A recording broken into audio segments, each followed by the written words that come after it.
TET প্রার্থীদের নবান্ন অভিযান ঘিরে উত্তেজনা। চাকরির দাবিতে টেট প্রার্থীদের নবান্ন অভিযান, আর এই নবান্ন অভিযান ঘিরেই উত্তেজনা। আজ দুপুর 12:30 নাগাদ প্রার্থীরা শিবপুর কাজীপাড়ায় এলে পুলিশ প্রথমে তাদের বাধা দেয়। এরপর চাকরি প্রার্থীদের শিবপুর পুলিশ লাইন ও পরে শিবপুর থানায় নিয়ে যাওয়া হয় বলে অভিযোগ। চাকরি প্রার্থীদের ক্ষোভে ফেটে পড়ে থানার সামনে শুয়ে পড়ে বিক্ষোভ দেখাতে থাকেন তারা। টেট প্রার্থীদের নবান্ন অভিযান, চাকরির দাবিতে পথে চাকরি প্রার্থীরা। চাকরি প্রার্থীদের আটকানোর অভিযোগ পুলিশের বিরুদ্ধে। পুলিশ লাইন ও থানায় নিয়ে যাওয়ার অভিযোগ চাকরি প্রার্থীদের। চাকরি প্রার্থীরা থানার সামনে শুয়ে বিক্ষোভ দেখায়। চাকরির দাবিতে টেট প্রার্থীদের নবান্ন অভিযান।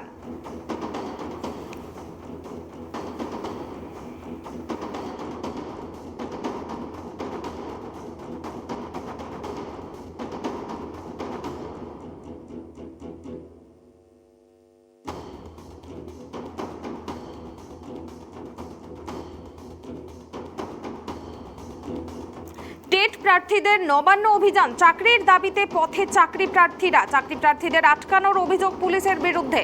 এ বিষয়ে আমরা বিস্তারিত জানবো। এই মুহূর্তে আমার সঙ্গে টেলিফোন লাইনে আছেন ট্রাইব টিভির প্রতিনিধি কলকাতা থেকে রাজীব দত্ত। রাজীব, আজকে আমরা দেখলাম টেট প্রার্থীদের নবান্ন অভিযান এবং এই টেট প্রার্থীদের নবান্ন অভিযান ঘিরে উত্তেজনা। কি আপডেট রয়েছে? এখনো কি তাদের বিক্ষোভ চলছে? প্রাইমারি টেটের যারা পাশ করেছেন তারা দীর্ঘদিন ধরে আন্দোলন করছেন, কারণ তারা চাকরির লিস্টে তারা উত্তীর্ণ হয়েছেন, তা সত্ত্বেও চাকরি পায়নি। যেন যে চাকরি নিয়ে দুর্নীতি অভিযোগ হওয়ার পরই তদন্ত চলছে। আজ হঠাৎই তারা প্রায় 10-12 জন, প্রথম যেটা আমরা জানতে পারি 10-12 জন ছিলেন, তার মধ্যে তারা মন্দিরতলার কাছে চলে আসেন। তার মধ্যে 3-4 জন তারা নবান্নের সামনে চলে আসেন এবং নবান্নে এসে ঠিক তারা নবান্নে ঢোকার চেষ্টা করেন। সেই সময় পুলিশও হকচকিয়ে যায়, কারণ পুলিশ প্রস্তুত ছিল না। যদিও মন্দিরতলার সারাউন্ডিং এরিয়াতে সব জায়গাটা 144 দ্বারা থাকে, কিন্তু হঠাৎই বিক্ষোভে পুলিশ হকচকিয়ে যায়। তারপরে কিন্তু এই 4-5 জনকে যারা ঢোকার চেষ্টা করেছিল নবান্নে, তাদেরকে নিয়ে যায় এবং তার সঙ্গে মন্দিরতলায় যারা ছিলেন তাদেরকেও পুলিশ শিবপুর থানা, যেহেতু শিবপুর থানা পড়ছে, শিবপুর থানায় নিয়ে যাওয়া হয়েছে তাদের। এবং সেখানে তারা সেখানে বিক্ষোভ দেখাচ্ছেন। তাদের বক্তব্য, তারা চাকরিতে উত্তীর্ণ হয়েছেন, তা সত্ত্বেও দীর্ঘদিন ধরে সরকার কোনো তাদের নিয়োগপত্র দিচ্ছে না, আন্দোলন করছেন, সরকার কোনো রেসপন্স করছে না। অর্থাৎ এই জায়গায় দাঁড়িয়ে তাদের মানে বারবার তারা আন্দোলন করছেন। সরকারের এই নিরুত্তর দেখি তারা আজকে নবান্ন অভিযান করেন এবং হঠাৎই নবান্নে চলে যান। এবং এই যে হঠাৎ করে নবান্ন চলে আসবেন, এই বিষয়টা নবান্নে সেখানে যে পুলিশ, প্রচুর পুলিশ থাকেন, যেহেতু মুখ্যমন্ত্রী নেই, মুখ্যমন্ত্রী উত্তরবঙ্গ সফরে গেছেন, কিন্তু তা সত্ত্বেও নবান্নে কিন্তু প্রশাসনিক মুখ্য সচিব থেকে আরম্ভ সবাই আছেন। কিন্তু হঠাৎই সেখানে কিভাবে চলে এলেন, এই নিয়ে একটা প্রশ্ন উঠেছে। কারণ এই 144 দ্বারা অঞ্চল এবং বিশেষ করে নবান্ন পুরো সারাউন্ডিং এরিয়াটা, এবং সেখানে কি করে 4-5 জন তারা নবান্নের গেটের সামনে চলে এলেন, সেটাও কিন্তু পুলিশ মহলে একটা প্রশ্ন উঠেছে।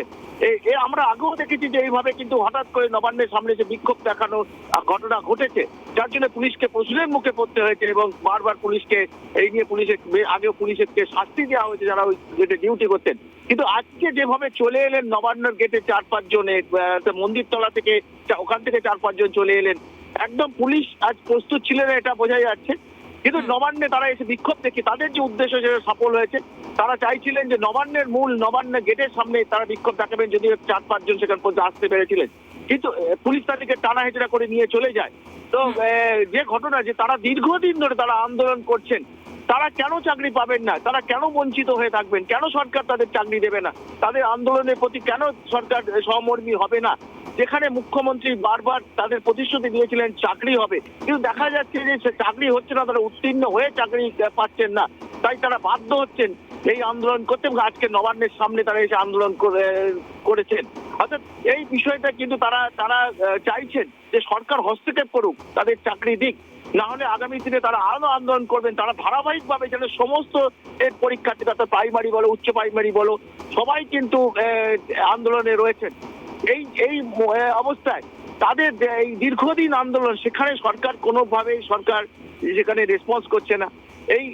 এবং দীর্ঘদিন ধরে তারা ঝড় বৃষ্টি বাদল উৎসব সবকিছু কাটিয়ে তারা এই ধর্মতলার চত্বরে, অর্থাৎ এই গান্ধী মূর্তির সামনে তারা বসে আছেন। তাই তারা বক্তব্য যে তারা এইভাবে চলতে পারে না, সরকার এবারে সমর্মিতা হোক, মুখ্যমন্ত্রী দেখুন তাদের বিষয়টা।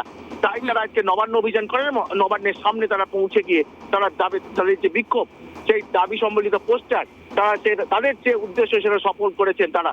এবং এতে এরা মনে করছেন সরকার এরপরেও যদি উত্তর দেয় তাহলে আগামী দিনে এইভাবে গোপন চোরা পথে এসে আবার তারা নবান্নের সামনে আন্দোলন করবেন। এবং সে কথাও তারা বলছেন, তারা চান চাকরি, তারা উত্তীর্ণ হয়েছেন তাই তাদের চাকরি তাদের চাই, তারা চাকরি যতক্ষণ না দেবেন তারা এইভাবেই আন্দোলন করবেন। ধন্যবাদ রাজীব।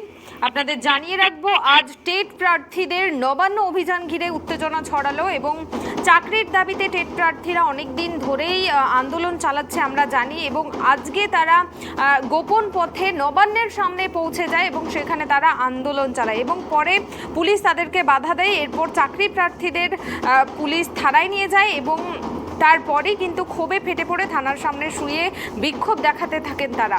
তাদের দাবি তারা টেট চাকরি প্রার্থী তারা পাস করেছে এবং তাদের চাকরি দেওয়া হোক, সরকার তাদের দিকটা দেখুক, এবং না হলে তারা কিন্তু আগামী দিনে আরো বড় আন্দোলনের হুঁশিয়ারি দিয়েছে।